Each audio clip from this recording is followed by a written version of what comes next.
Welcome to the Post Shift Podcast, your raw look at the hospitality industry, brought to you by SHC. What is happening, Post Shifters? Welcome back to another episode of the Post Shift Podcast. Of course, I'm your host, Shawn Soole. I've mentioned this a couple of times in podcasts, and if you're listening or watching on YouTube or however you ingest my my podcast, have been a very, very lucky man already this year with some fantastic guests lined up. And like I literally, I can look at my whiteboard right here, and it has my top 10 people that I want to have on the podcast in 2025. And this gentleman is one of them, Simone Caporale from SIPS Barcelona. He's got a whole bunch of other stuff, but I'm just going to focus on SIPS Barcelona. So I start listing stuff. We'll run out of time that he doesn't really have to spend with me. So I want to introduce Simone Caporale from SIPS Barcelona. How are you, Simone? Hello, I'm very good. Thank you. How are you doing? Good, my friend. Good, my friend. You're a very, very busy man, I know. Well, we enjoy what we do and we get involved, you know. We definitely do. So give everybody your sort of like napkin pitch on how did you get in the industry and what have you done in your career? You want to know the truth? Yeah, I think I can handle the truth. When I was 14 years old with my friends, we broke into a property and we stole a motorbike. And some of my friends, they got caught the summer after because they were selling weed, things like that. And I was into the loop. I was into the telephone conversation, the messages and things like that. So the police raided them, and not me, but into the things. It was also filed this robbery and so on. So basically, my parents, they sent me to work in the summer in order for me to pay the lawyer, to pay the damage and so on. And I never looked back. That's the best origin story I've ever heard, because it's usually romantic. Like, I'm a third generation Italian bartender. I used to sit in my grandfather's bar and have drinks. That is a great origin story. But if I wouldn't put myself in trouble at that age, most likely I would be doing something else today. So that's incredible. I've always been grateful, even for certain mistakes that I've done. That's fantastic. That will lead me to somewhere else here. How has that shaped your like early years? How has that shaped your approach to hospitality as you've gone through? Like, you've been at the Artesian, you've been at some of the most influential bars, and still at some of the most influential bars in the world. How's that shaped the way you do hospitality? Well, it definitely shaped me. But first of all, I've always been curious, and I always been able to surround myself with curious people, or to foment each other to wanting to know more about certain things. And that's, I truly believe, is one of the reasons why it helps us to grow and being involved more with also with the passion as well. No, you discover, you develop it, and without that you cannot go that far, I reckon. But obviously with the experience throughout the year, that it will sum up and it will help you to go on. So how did this thing shape? Everything shapes you, in the good or in the bad. So that's why it's always very important to question yourself very often if you are still in the right place, if you're still learning, or perhaps it's best for you to explore something new. So this kind of a self-criticism that constantly question yourself: am I doing the right thing, or shall I move on? And that's the thing. Do you try and instill that into your team? Like, when it comes to that sort of self-criticism, that healthy self-criticism, do you instill that into your team to sort of build a well-rounded staff team? Well, I do, but everyone maybe has a different reason to be involved professionally in a certain job, and the level of interest or passion is slightly different. The level of experience, it's different because of the year, but it can always grow and improve. So I learned, to be honest with you, that sometimes if you expect too much from people that we cannot deliver, then you get maybe a little bit disappointed. So for me, I like to be involved and I like to be around. So in between this call, I'm actually in the service tonight, not because they need an extra person in the shift, but I want to be there and be part of it. And when they see you carrying trays, they say, well, if he does it, I need to do it as well, you know? Yeah, leading by example is something that I feel when you get to a certain point in your career is very tough at times to get your team on the same sort of pathway. You've always been big on breaking the traditional mold. Well, outside looking in, you've always been big on breaking the traditional mold of bartending. What do you think the next big shift in the industry for you is when it comes to your approach to cocktails and service?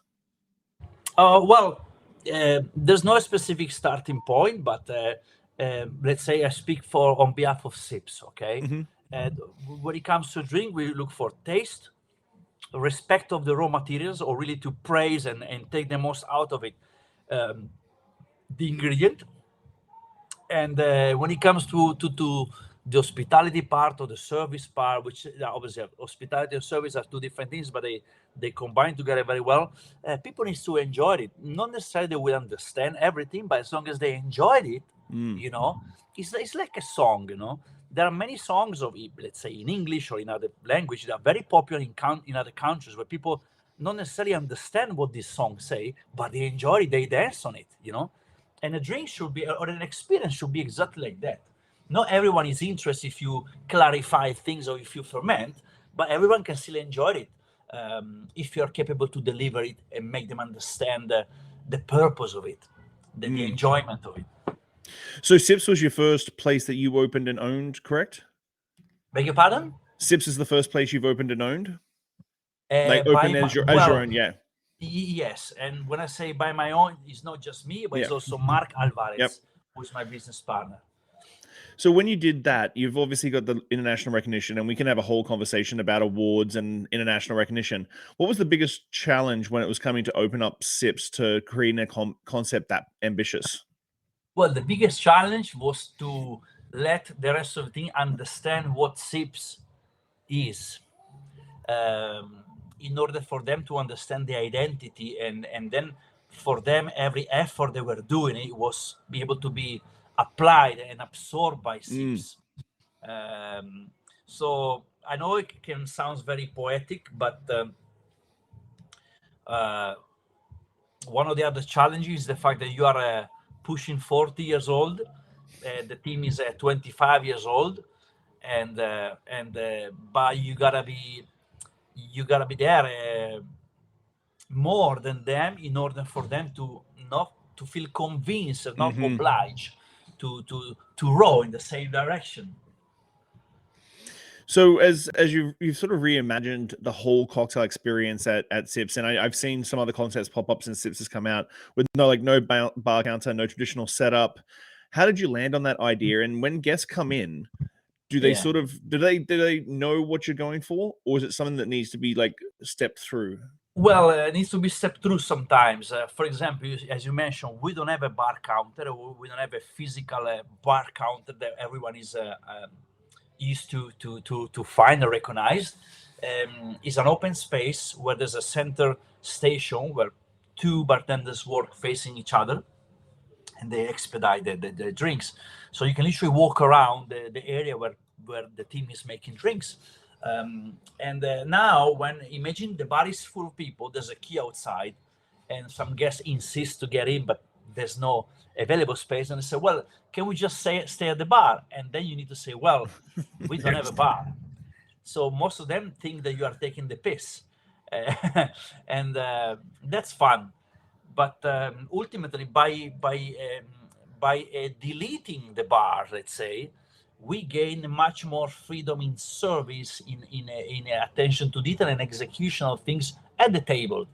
Ultimately, the bar is also a barrier, you know, that can separate you making drinks from delivering the drinks to the table. So we realize that if you sometimes you want to be very creative, you don't have to add more, but you need to remove what's around you, and then you develop this sense of being able to have a plan B and a plan C with less.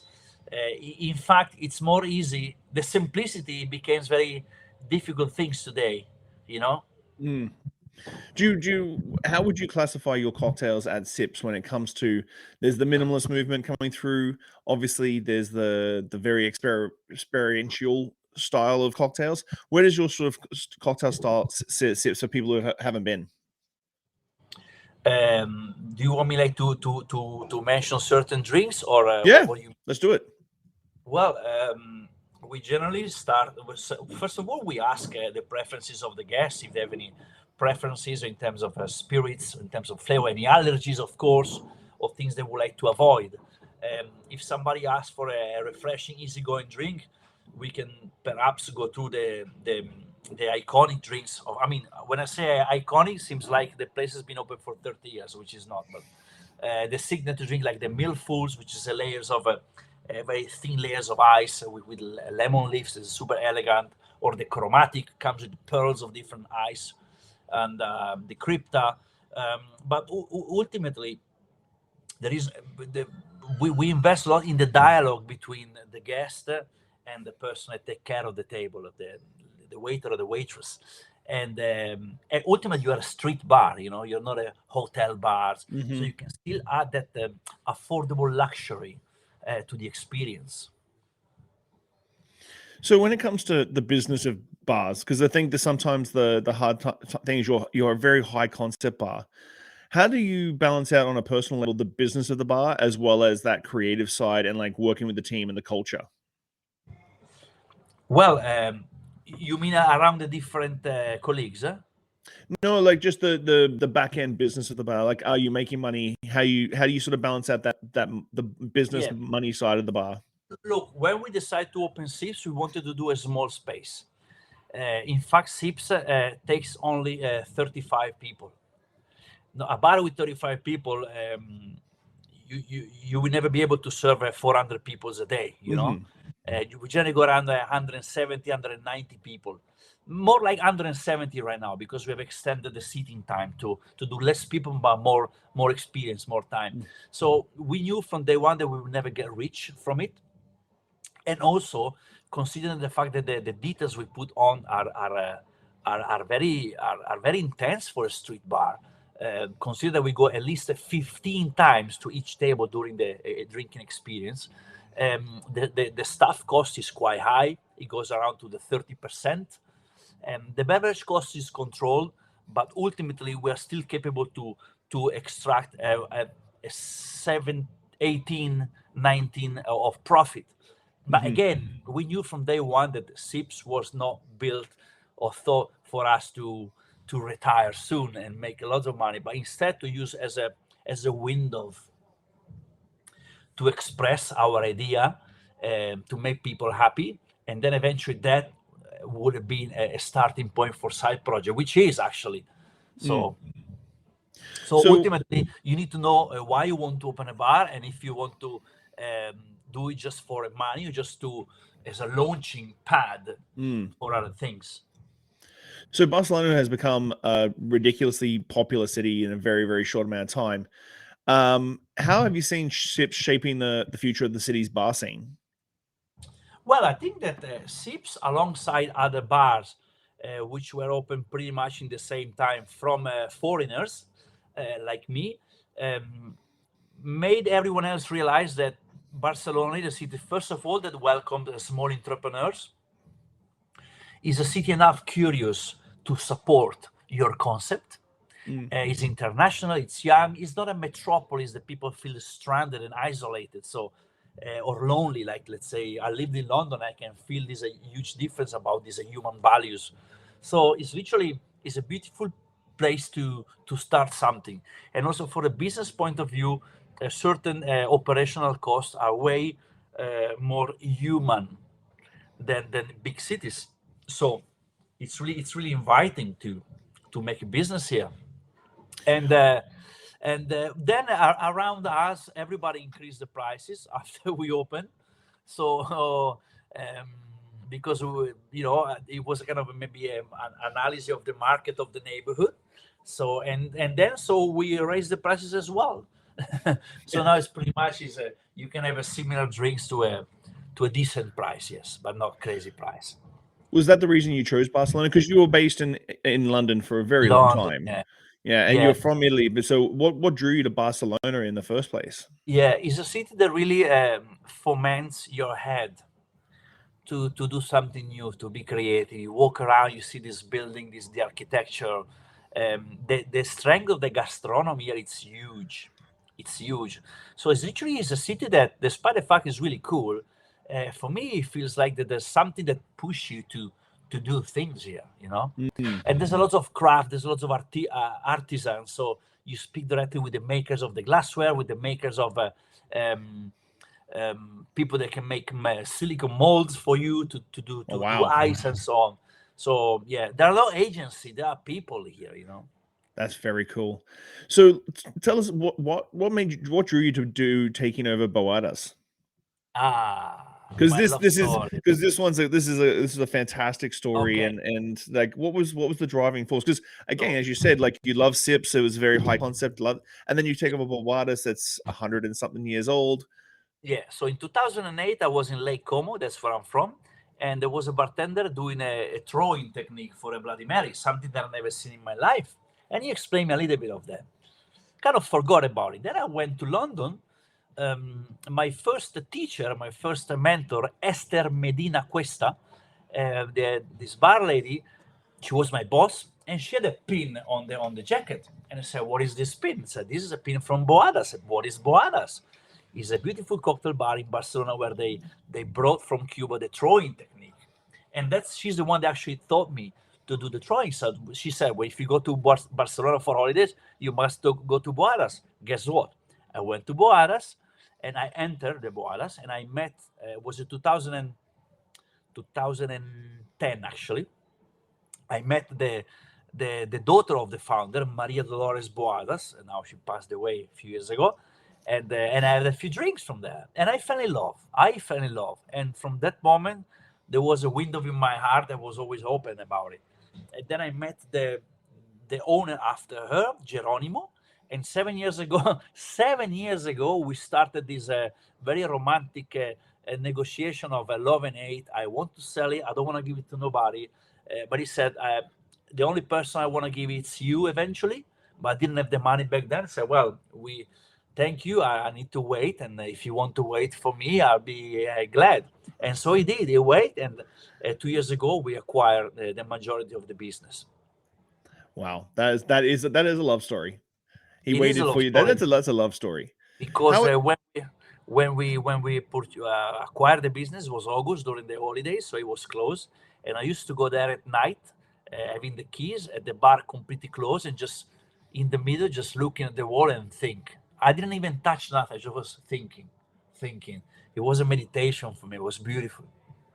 have you approached like not necessarily modernizing? How have you changed the way that Boaz runs to be a little bit more modern and like take it in and give it this Simone Caporale sort of like touch? Well, to be honest with you, my first things was not to put Simone Caporale touch or officially, you know, I just want to be Boadas. First of all, we have to rescue certain values that very often they get lost in these iconic, not all of them, but in certain iconic places. So the respect of the raw material, bring back the real heritage of the classic drinks. Back then, they were made like a disaster. In fact, a very beautiful sentence from one of my mentors, Simon Difford. He said to me, before when I was going to Barcelona, I had to go to Boadas. Now when I go to Barcelona, I want to go to Boadas. And that things for me said it all. So basically, we have to reassess the certain raw materials, the quality of the product, the spirits, the standards, the specs, and the working space. And believe it or not, Boadas was opened in 1933, and for the first 89 years, Boadas never had hot water. So one of the first things I wanted is to put hot water for the hygiene purpose of the cleaning of the bar and so on. So literally the place, the only things that modern was the Wi-Fi, but the rest technically was actually falling apart. It was about to collapse, was getting rough. So we have to go through a huge continuous restoration of everything without closing down the bar, because we couldn't afford to close the bar. We have to still try to generate a little bit of money every day. So I can tell you that over the last 2 years, every penny has been reinvested. That's to every great. single details. That's fantastic. with you are would you class yourself as an entrepreneur? Because you've I got think more that than just SIPS and Boadas and every other thing. You got like liqueur brands and everything else. Like, would you class yourself as an entrepreneur? I think that every bartender is an entrepreneur from the day one, because without you being aware of being aware, you are building your career, you are investing in yourself. Eventually, people will start to get to know your name. So you start to become a kind of a brand, still being an employee, you know. And then eventually you can put a little bit of effort in a side business, in a brand, in a consultancy, and so on, in royalties of things you developed. So yes, I am an entrepreneur, but I think that bartender's always been an entrepreneur, you know, from day one. And very often we always want to validate our work or our effort. We comparing to each other, comparing ourselves to other people, what they do. But I think that ultimately you need to be happy with what you've done without necessarily compare, validate your work with other things, you know. This is my honest advice about it, but this is what I think. For young bartenders looking at your career and looking at all the things, because I've admired you for many years, and everything you and Alex did at Artesian, I followed along with that because I think 2011 or 2010 for Tails, it was my bar here in Victoria against Artesian, which you guys won obviously because I'm in Victoria, BC, which has a city of 186,000 people. Yeah. For young bartenders looking at your career and dreaming of their own project, what's the one piece of advice they need to hear to get the project that they want to have? Yeah, be patient. Rome was not built in a day. Now everyone seems like they want everything done in 2 years, and it doesn't work like that. It doesn't work like that, and so it. I've been lucky because and unlucky because I have to burn certain stages of the career, and that basically deprive you the chance to learn more harmoniously certain things, and you need to get them quick. And when things are got quick, you don't know if they're right or wrong, so you need to constantly question yourself if it was right or wrong. And so the advice is don't rush. When SIPS got the award of the 50 best bar, I would say, oh, well, they after 2 years. No, it's not. It's after 20 years they've been working, you know. So they don't see that part, you know. So don't rush. Everybody goes fast. Try to age a bourbon of a rum faster. It's going to taste like a disaster. Well, this is exactly what's going to be if you want to rush your career. This will be not as good as it can be. That's nice. If you could sit down with a drink with Miguel Boadas himself, what would you ask him? And more importantly, what would you serve him? What we're asking, well, I would serve him a daiquiri with lime, because when he moved down in Spain in 1922, lime didn't exist here. You have the lemon, the yellow one. And until the mid 90s, Boadas always did the daiquiri with lemons because there was no commercialized in Spain limes. So I would definitely make him try how a daiquiri with lime tastes like in Europe after he brought it from Cuba. And what did I ask? What did I tell him? Well, I think I will ask him questions rather than tell him things, because he was an immigrant. He opened a bar just before the Civil War in Spain. He never changed his nationality to Spanish, so he always kept a Cuban passport. Therefore, during the Civil War, he was not obliged to join the army, and he kept the bar open during the Civil War, making cocktails. When the Second World War came, same things. A Cuban passport, exempt to join the army, kept the bar open while they were shooting at people in the main square, 100 meters from there. The only time in the history that Boadas was forced to close down was during COVID, but never during two global conflicts. Wow. Crazy, right? That's crazy. So he really understood how to read people. As soon as you open the bar, he wrote on the, well, Barcelona is very famous to be Catalan, you know. So best not to show the Spanish flag here. You always show the Cuban flag, which is, is not from Spain, it's not for local, so you are exempt. And he wrote on the wall, English spoken here. So here we speak English. 190 years ago.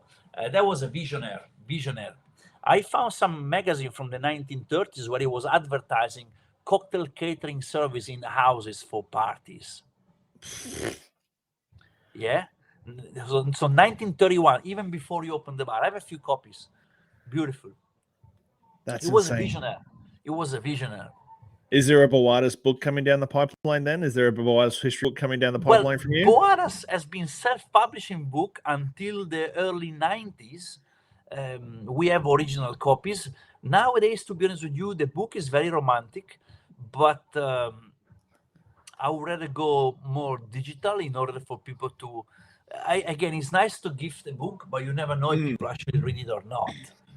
So now with the Art of Shaking, we've been documenting the how to fix drinks, because there are certain classic cocktails that are very famous. Everybody tried them once, but then stopped doing them because perhaps they couldn't adapt anymore to the current or modern palate. So we developed this course of how to fix some existing recipe that never became that famous, like a daiquiri, like in Manhattan, for certain technical reason.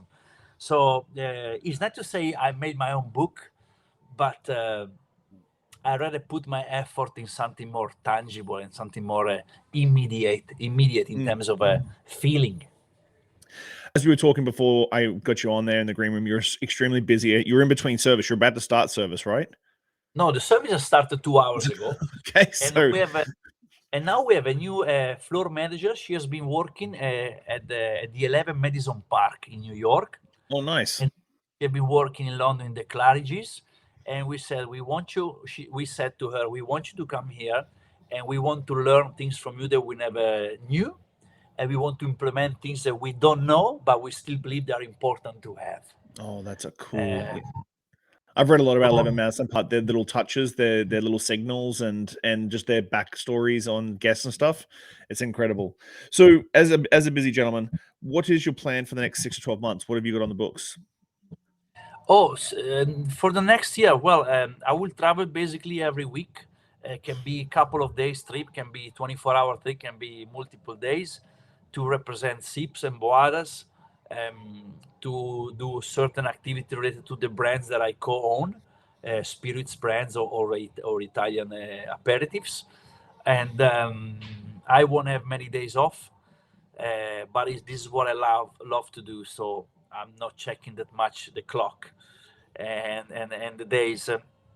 We want to do a couple of events with SIPS International, but very well curated. The format of the guest bartending in general, I think, is a little bit dying. In my opinion, I don't see any evolution. I don't see any improvement. It has been a kind of an instant, immediate commodity to shoot some bullet in the air, but you don't know exactly where they are going. So, fun enough, SIPS over the last 4 years did less than 6 guest shifts in 4 years. Where certain bars, their tactic is do as many guest shifts as you want to promote, but there's no right or wrong. There's only what you think it's right for your line of work. But as I said, we have to do a couple of very cool things with SIPS. Boadas, it's easy to replicate. It's easy to bring it around. It's ultimately it's classic drinks, very well executed. Now you ask, well, what's the deal? There are classic drinks everywhere. Yeah, there are classic drinks. There are classic drinks that give you the goosebumps. If they don't give you goosebumps, it's because there's something missing. Still being a classic drinks. So, yeah. On so that, every like, week I will be around.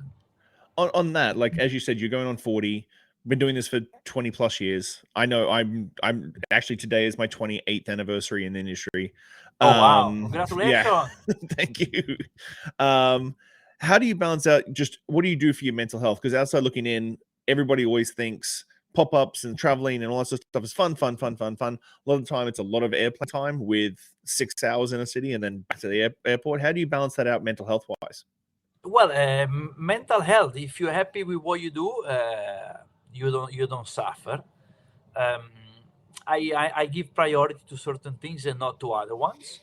Fun enough, on the 14th of February, I said I want to try how I feels without drinking alcohol, and I taste drinks every day. So I taste, and of course, whatever I taste, I swallow it. Okay, I don't spit it out, but not that I sit down and have a drink. I've been to Singapore 3 weeks ago. Yeah, I have a couple of beers, but then back to regime, and I actually like it. Does it helps? Well, perhaps you wake up more elastic, but ultimately, I'm happy with what I do, and I feel blessed. I feel privileged, and that is part of my personal message, saying, well, don't complain, and would I like to sleep more? Of course, but I also enjoy to be around at work. So um, everyone has his own traumas from the whatever childhood, things like that.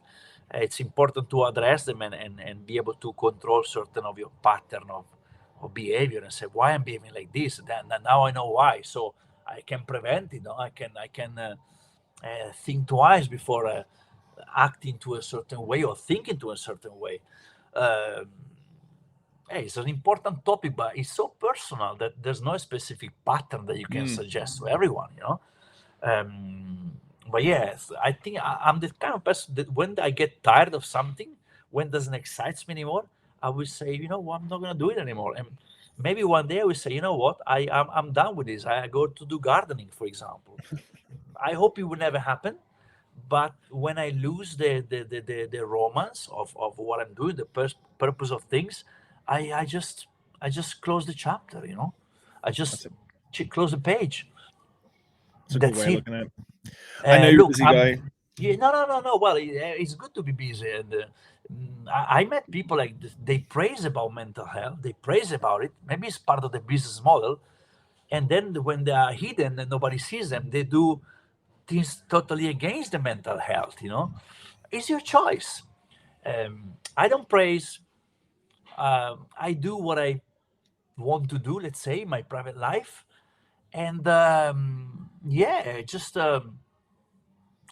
These are very important things. I wouldn't use them as a topic to praise too much, no. And I met so many mental health advocates. Beautiful mental health advocates sounds important, and then they're queuing the bathroom to do a line when nobody sees them. So do what you want to do. Try to be successful in what you do, but just follow the line you've chosen, not just one day is red, one day is blue, just because it looks cool. It's a good call. So we're at the end of the podcast, and I want to do the 5 Why deep we questions. are at the end? It's a short podcast. We're getting up into we're almost at 40 minutes.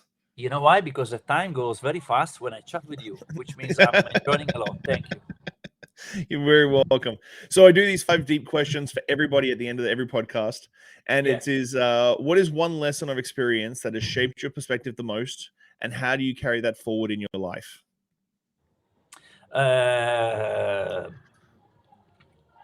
Always stay close to the people that you want to grow with them, and you think they have a potential to grow more, and then one day be independent, but you have a good professional good memories with them. So it's important to keep them close to you and support them. If you could leave one lasting message or piece of wisdom for the world, what would it be and why? Drink water. Yeah, drink more water, and don't be nasty. There's so many evil people out there. Fucking piss me off. Looking Sometimes I back get on people queuing in the bar and say, just enjoy life. Why are you so miserable with the stuff? Go, just go and make love, go and spend money, enjoy, drink, but just enjoy life. Don't be nasty for no reason. looking back on your journey, what is something that you wish you understood earlier in life?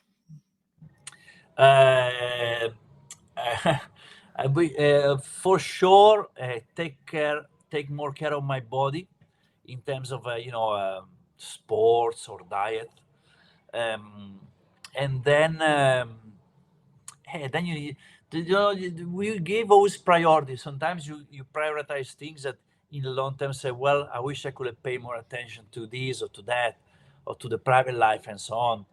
So nobody teaches you how to live or how to be yourself, How do you define success, and has that definition of it changed over time? For me, the success is when you go to sleep at night and you know that you've done something good on the day, and tomorrow you will start again, perhaps working on that. And throughout the years, of course, it has changed. Maybe success when I was young, I thought they were the money, and now I think is to feel well. Am I successful? Yes, I am. In what matter? In the matter that, first of all, I can choose. I can say yes or no to certain things, and that's it's called also freedom. And for me, that is also be successful. Be free, professionally speaking, to express myself. At my own expense, at my own risks. But that for me is a type of a success. What do you hope your legacy will be, and what steps are you taking to build it? Oh, legacy. I don't know. I never thought about it. People forget very quickly about other people. So I don't, I never care about the legacy, to be honest with you, this is something that I never also been obsessed about creating my own cocktails or making become a classic, things like that. Of course, it's nice. But certain things, I think those things happen because they were not planned. They just happen, So legacy, I like the present, I like what's happening now. And in fact, that's why we changed so many things. We did so many different things throughout our experience, that for me is an instant legacy. Be happy now. That's nice. So I have a couple more questions now. Usually I tie it off, but I got a couple more questions. What has been your favorite city to go travel to that you've been surprised by? Oh, Lima in Peru, Rio de Janeiro. I love Sydney. I recently went to Africa for the first time, and I love Barcelona. London gave me everything, professionally speaking, and Moscow used to have a beautiful, beautiful bar concept a long while ago. Way before these latest political things. I'm talking about 10 years ago. There was beautiful concepts. Now most of them they've disappeared. But I see so many cool things around that unless you travel, you will never experience them. Is there a city you are excited to go to but you haven't gone to yet? I want to experience more Africa. But guess what? Now, with a friend of mine, which I'm not gonna tell who it is. It's a colleague, obviously, because it's not been released officially yet. But I'm opening a new cocktail bar in Hong Kong, so I will be there more often. That's incredible. Have you done a lot of places in Canada? No, I've been to Canada a couple of times, but just for a quick trip for work. Just for work. Well, good. When's the bar in Hong Kong open? If all goes well, by the end of May or mid-June. Let's say June. That's close. Yeah. We already paid the rent, so it's better be close because we're already spending money on it. Wow, that's incredible, man. Thank you so much for your time. I know that you're in the middle of service, and I appreciate you carving out some time and sitting down with me. Looking forward to traveling and visiting your bars very, very soon to Barcelona later this year. Well, we bartenders are always in the middle of the service, so This is very true. Yeah, this is very true. I fly back to Vancouver tomorrow to work. So, but thank you so much for your time, man. I really, really appreciate you. You're most welcome. Thank you for contacting me for this. Thank you, sir. Chat to you soon. Ciao. Salute. Bye. Thanks for listening, Pose Shifters. Well, I hope you enjoyed that episode. I really enjoy sitting down with friends and peers and just chatting about the industry and getting down to the nuts and bolts of what's really going on out there. Make sure you like, subscribe, comment, everything on all the platforms. Just hit it up and I'll do my best to answer any queries or questions you have. I'll see you next week, guys. Bye.